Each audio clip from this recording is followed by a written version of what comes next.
Hemos escuchado en el Evangelio el texto conocido como las bienaventuranzas. Nada fácil de entender, ni tampoco nada fácil de explicar. Así es que pido a Dios la luz de su Santo Espíritu para que me ayude, para que la reflexión que Él quiere poner en mis labios las ponga también en su corazón y lo hagamos accesible para que podamos inteligir, entender la profundidad de estas bienaventuranzas. Jesús nos presenta su proyecto de felicidad, debido a que los seres humanos, todos, entendemos de manera distinta la felicidad y buscamos cada quien por caminos diversos esa supuesta felicidad. De tal manera que hay quien busca la felicidad a través del éxito, a través del dinero, a través de la realización personal. Muchas veces esa felicidad la situamos o la reducimos a un momento de placer, de deleite, de disfrute. Pero eso no es la felicidad es mucho más. De tal manera que, ¿cuál es el proyecto que Jesús nos presenta de felicidad? Las bienaventuranzas. Son solamente 4 que a través de este evangelista Jesús nos presenta. Otro evangelista, San Mateo, nos ofrece 7 u 8 bienaventuranzas. Pero este evangelista solamente 4. Y en ellas se contiene pues tanta profundidad que necesitamos desenvolverlo para interpretar lo que ahí se encuentra en secreto y que debemos desentrañar como algo que está doblado y hay que empezarlo a desdoblar. Vamos viendo cómo, de qué manera Jesús nos describe la felicidad. Parece una manera absurda al modo de pensar humano, que tanto en la pobreza, en el llanto, en la persecución, se puede encontrar la felicidad. ¿Cómo? Pues vamos buscando tratando de encontrar ese secreto. Primera enseñanza, primera modo de misericordia: dichosos ustedes los pobres, porque de ustedes es el reino de los cielos. Miren qué interesante. ¿cómo es que a través de la pobreza podamos encontrar la felicidad? Pues sí. No está hablando del pobre de espíritu. El pobre de espíritu es la persona apocada, la persona que no tiene iniciativa, la persona que no tiene expectativa. Es el pobre de espíritu. Pero a la pobreza que Jesús se refiere es a la pobreza en el espíritu, no del espíritu, sino en el espíritu. La persona pobre en el espíritu es aquella persona que todo su haber, toda su riqueza la centra en Dios. A diferencia en los ayes, al final, dice Jesús: ay de ustedes los ricos, porque ya tienen su recompensa. Y es que vean qué difícil para el rico. No me estoy refiriendo al rico que tiene abundancia, no. Rico podemos ser cualquiera de nosotros, en el que con lo que tenemos, con lo que sabemos, con lo que hacemos, con lo que podemos, nos volvemos soberbios, autosuficientes y prescindimos de Dios.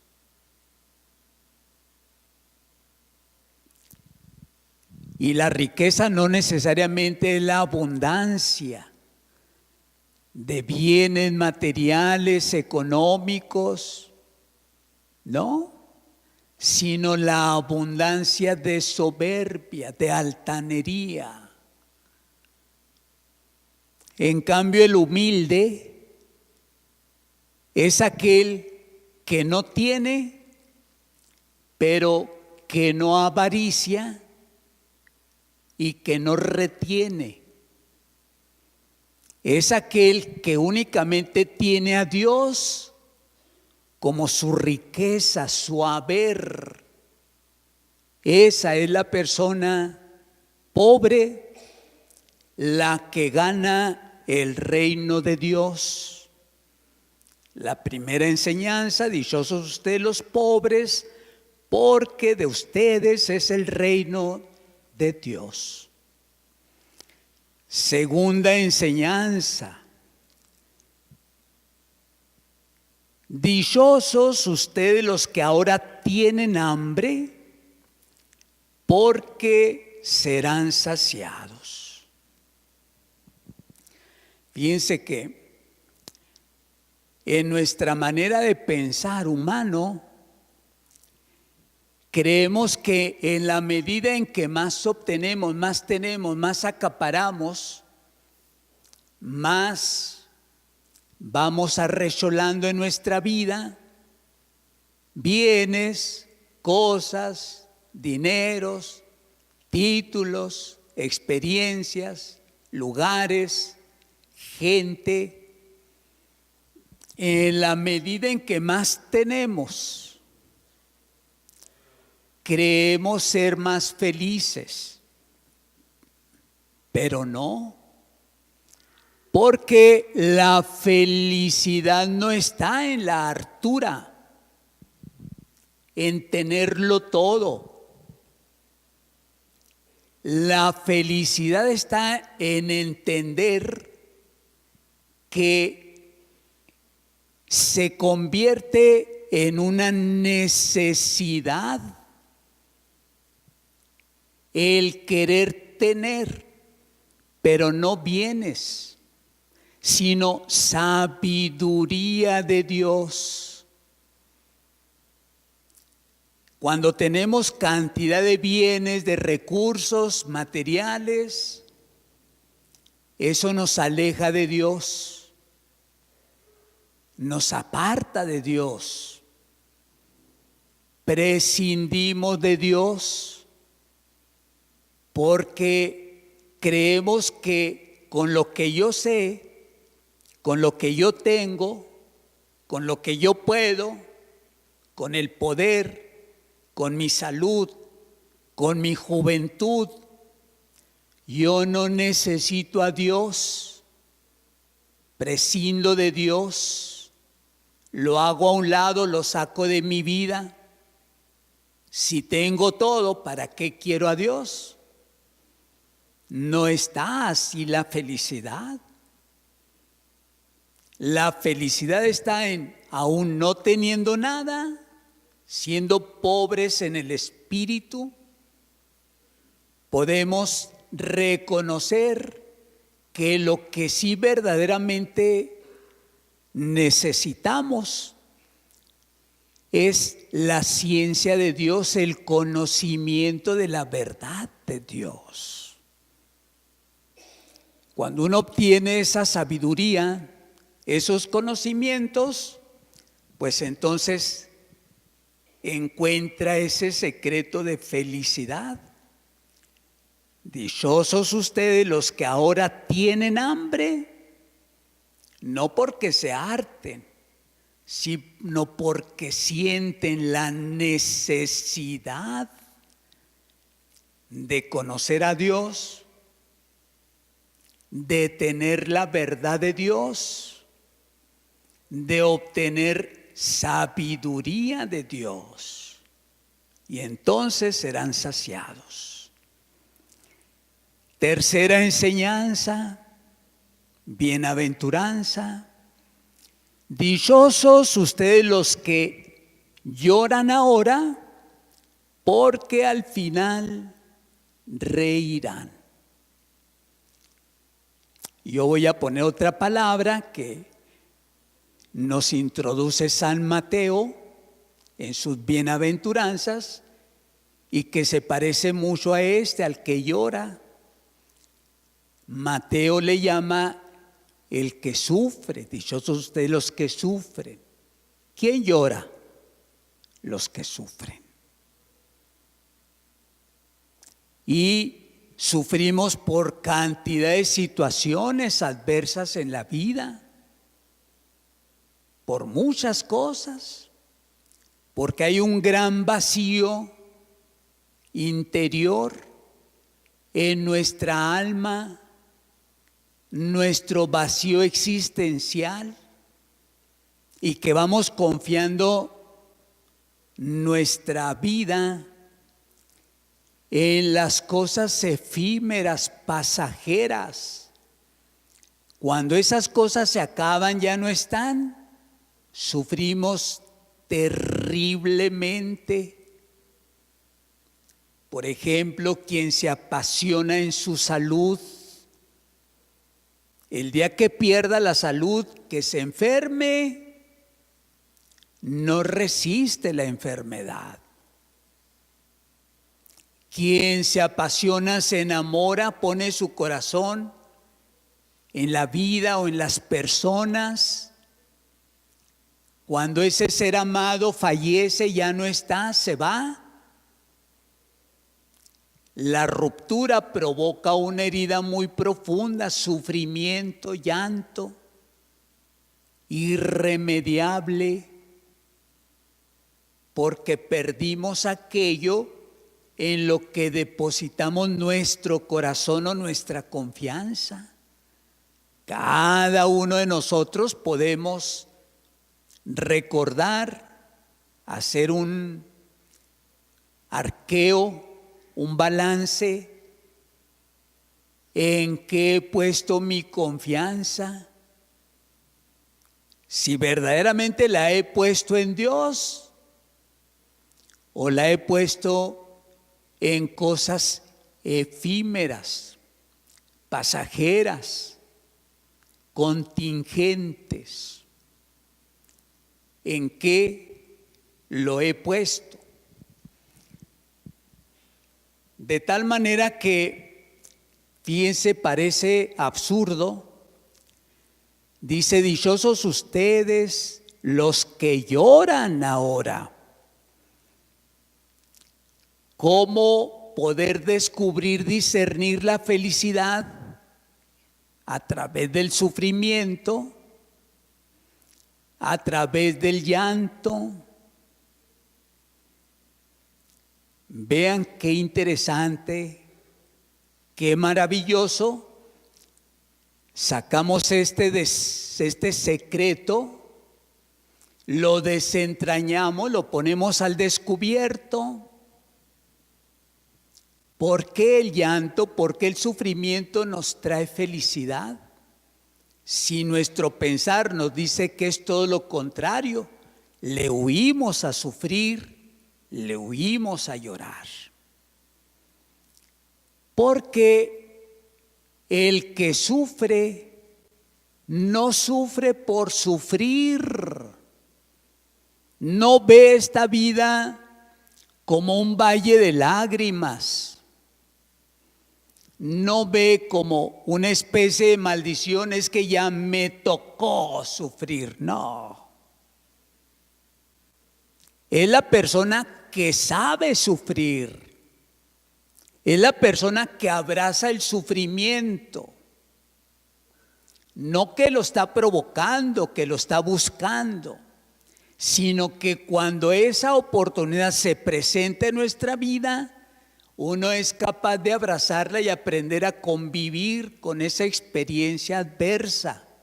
Y entonces convierte el sufrimiento, el llanto, en una escuela de formación que nos va a ayudar a una plena realización y a la madurez plena.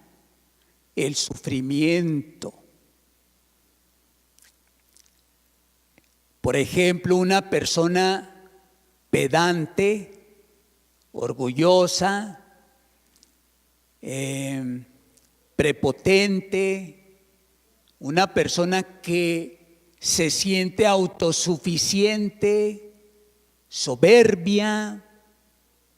Esa persona, el día que experimente el sufrimiento, ese día va a sentir la necesidad de buscar a Dios en su interior. Bendito el sufrimiento. Si el sufrimiento me acerca a Dios, por eso el sufrimiento se convierte en una escuela. No es una maldición, no es un castigo. No tenemos que despotricar y darle de patadas porque no nos gusta. Tenemos que aprender a encontrar la felicidad en esa adversidad. Dichosos ustedes los que lloran ahora, porque al fin reirán. Cuarta enseñanza, bienaventuranza. Dichosos ustedes cuando los hombres los aborrezcan, los expulsen de entre ellos y cuando los insulten y maldigan por causa del Hijo del Hombre. Y yo le agrego aquí una palabra más a todas estas palabras que ya nos advierte Jesús. Yo agregaría persecución. Es una persecución quienes nos aborrecen, quienes nos marginan, quienes nos insultan, quienes nos... Todo eso es parte de una persecución. Y entonces Se preguntará alguien o dirá: Padre, usted está mal. ¿Cómo es que a través de una persecución uno tiene que gozarse y alegrarse y ser feliz? Oiga, ya se le botó la canica. No. A través de estas circunstancias adversas se encuentra la felicidad. Si alguien lo entiende bien claramente y me dice dónde está la felicidad a través de la persecución, le voy a dar la hostia con vino. A ver, sí.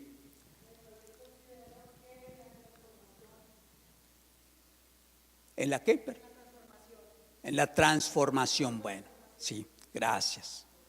¿Quién da más?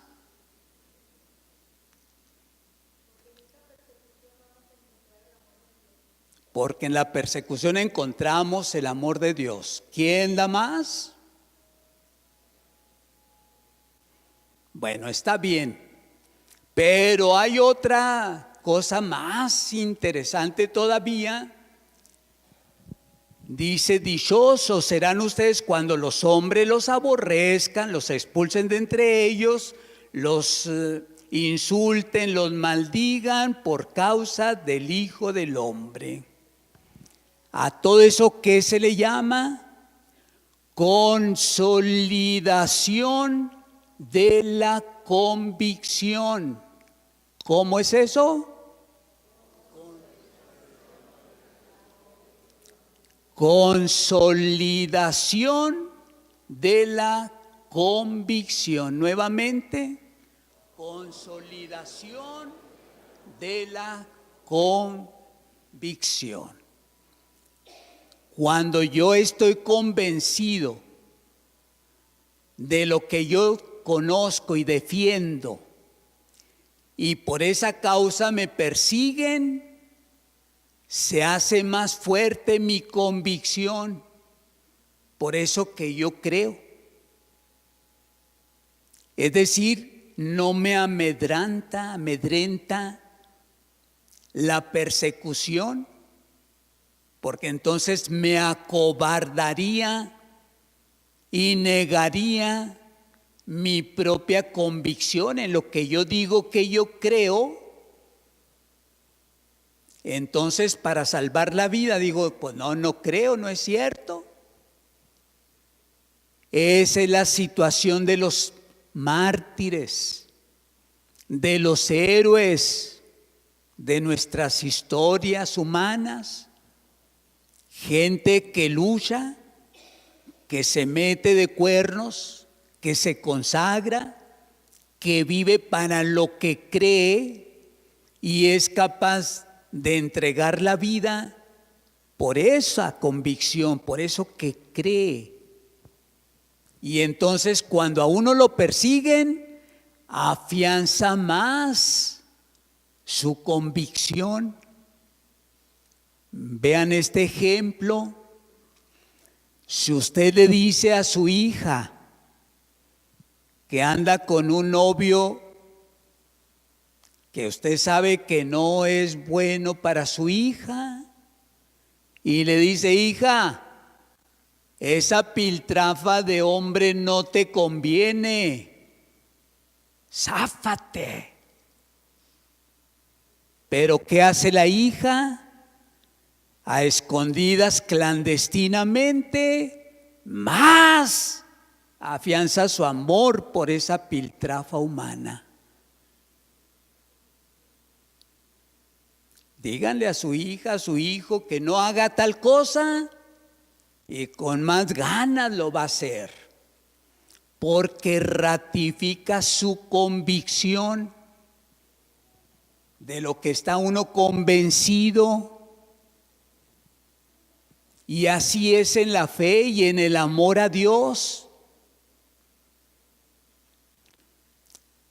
Cuando alguien dice que ama tanto a Dios y que ofender a Dios con sus faltas, sus pecados, le puede tanto. Ay, Padre, no se imagina cuánto me puede. Mira. No te puede tanto, porque cuando uno le puede, no lo hace. No lo hace. Pero si digo que me puede y lo sigo haciendo, ¿qué quiere decir? Que no me puede. No es verdad, estoy mintiendo. Pues esta tiene que ser ya el coronamiento de la felicidad, verdadera felicidad del proyecto que Dios nos propone a través de las bienaventuranzas. Uno cree que entre más tiene, más felices. No, nuestra vida se vuelve más compleja y absurda. Si tiene uno un peso de más, se aleja de su familia. Si tiene uno éxito, se aleja de sus amigos. Si le va uno bien en su empresa, pues empieza a prescindir de su gente. Todo eso nos va cambiando el panorama. Pero cuando uno de veras encuentra su verdadera convicción de lo cierto en el amor a Dios, eso tiene que cambiar mi vida, tiene que transformar mi entorno. Esa palabra tiene que tocarme, tocar mi corazón y me tiene que llevar a transformar mi vida. Si esta palabra que yo vengo a escuchar no me toca, entonces tampoco me transforma. Si esta palabra me está tocando, me tiene que transformar. No puede tocar y dejar de transformar. No. El tocar va de la mano, es el siguiente eslabón con la transformación. Por eso cuando venimos a misa y venimos con toda nuestra intención y nuestros sentidos dispuestos a escuchar, permitir que Dios me hable, que Dios me toque, que Dios me transforme, que Dios me cambie, que Dios me guíe, que Dios me forme, las cosas no pueden seguir igual, no pueden. Por eso, qué importante, qué interesante en esta cuarta enseñanza consolidar la convicción. Dichosos ustedes cuando los hombres los aborrezcan y los expulsen de entre ellos, y cuando los insulten y maldigan. No se trata de defendernos y ponernos a las patadas al tú por tú. No. Preferible, mejor tener la paz que tener la razón. Y si alguien nos despotrica, nos humilla, nos desprecia, nos margina, nos insulta, nos maldice, allá ellos. A uno no le toca más que bendecir con toda clase de bienes a esa persona que me maldice o que profiere cualquier improperio contra mí. Esa es la verdadera felicidad.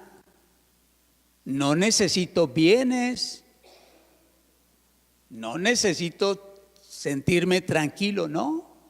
Basta entender que Dios es mi única riqueza y que lo que yo estoy convencido es la existencia de Dios, que me lo ha manifestado su Hijo hecho carne, en el que yo he creído, y que así como Él dio la vida por mí, también en plena convicción estar dispuesto yo a dar la vida por Él y por el reino de los cielos. A Él la gloria y la alabanza por los siglos de los siglos. Que así sea.